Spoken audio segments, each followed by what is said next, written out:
నందనార్ అని ఒక భక్తుడు.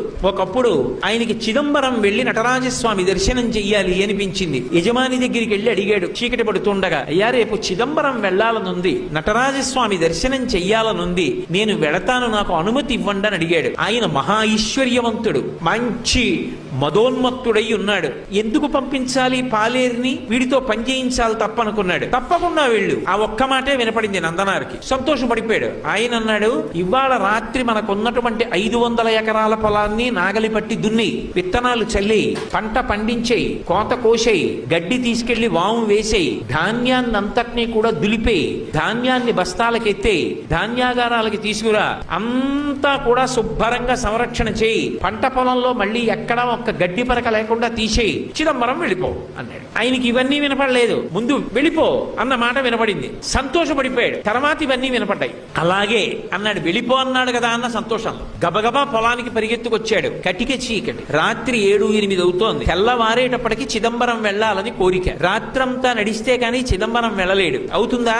ఒక్కనాటికి అవధానం అర్థమైపోయింది. అయ్యో, చిదంబరం వెళ్ళమన్నాడన్న ఆనందంలో వచ్చేసానే, ఇప్పుడు నేను ఈ చీకట్లో ఈ పొలం ఎలా దున్నుతాననుకున్నాడు. ఒక్కసారి ఆకాశం ఆయన స్వరూపమేగా, పైకి చూశాడు. శివా నరిచి నిన్ను చూడకుండా ఉండలేనయా అని స్పృహ తప్పి పడిపోయాడు. ఆయన తలుచుకుంటే ఒక్కసారి సంకల్పం చేస్తే పంట పండేస్తుంది. కానీ తన భక్తుడు పడవలసిన కష్టం తాను పడాలనుకున్నాడు. కైలాసంలో కొడుకులిద్దరిని పిలిచాడు. విఘ్నేశ్వరుడు, సుబ్రహ్మణ్యుడు, ప్రమదగణాలు, పార్వతీదేవి అందరూ కలిసి భూమి మీదకి వచ్చారు. శంకరుడు స్వయంగా పంచె తీసి పైకి పెట్టి గోచి పోసి కట్టాడు, నాగలి పట్టాడు. ఆయన తలుచుకుంటే ఎంతసేపు భూమి దున్నేశాడు. పార్వతీదేవి విత్తనాలు జల్లింది. విఘ్నేశ్వరుడు కలుపు తీశాడు. సుబ్రహ్మణ్యుడు కోత కోశాడు. పంటంతా పండేసింది, తీసుకెళ్లి గాదెలో పోసేశారు. గడ్డివాం వేసేశారు. తెల్లవారుతోంది, ఇంకా 2 అవుతోంది. నందుణ్ణి లేపాడు. నందనార్ చిదంబరం వెళ్ళన్నాడు. ఎలా వెళ్ళను, ఎలా పంట అన్నాడు. పండేసింది చేర్చేశామన్నాడు. నీ యజమానికి చెప్పి వెళ్ళిపో అన్నాడు. గబగబా పరిగెత్తుకుంటూ యజమాని దగ్గరికి వెళ్ళాడు. నువ్వు చెప్పినట్టు పంట పండించానన్నాడు. తెల్లబోయాడు జమీందారు. లేచి వచ్చి చూశాడు, గాదెలో పంట ఉంది, గడ్డివా ఉంది, అన్నీ ఉన్నాయి.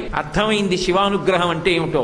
నందనార్ కాళ్ల మీద పడ్డాడు. నీ భక్తి నాకు అర్థమైంది నందుడా, వెళ్ళిపో చిదంబరానికి, నేను కూడా మారిపోయాను, ఇక పైన ఇలా ప్రవర్తించనన్నాడు. చిదంబరం వెళ్ళాడు. అర్చకులు ఆయన పట్ల చాలా కఠినంగా ప్రవర్తించారు. అగ్నిలో ప్రవేశించు, నీకు దేవాలయ ప్రవేశం చేయిస్తా ఉన్నారు. అగ్నిహోత్రాన్ని రగలిస్తే శివుడికి నమస్కారం చేసి అగ్నిలోకి వెళ్ళాడు. అగ్నిహోత్రం పుష్పమాల అయి ఆయన మెడలో పడింది. శంకరుడి దగ్గరికి వెళ్లి నటరాజస్వామిని చూస్తూ ఆనందపడిపోయాడు. ఆ సంతోషంలో చూస్తుండగా నందునిలో ఉన్న తేజస్సు వెళ్లి నటరాజస్వామి ఎందు ఐక్యం అయిపోయింది.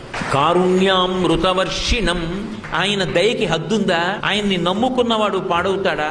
సర్వకాలముల యందు తన భక్తుణ్ణి కాపాడుకుంటూనే ఉంటాడు.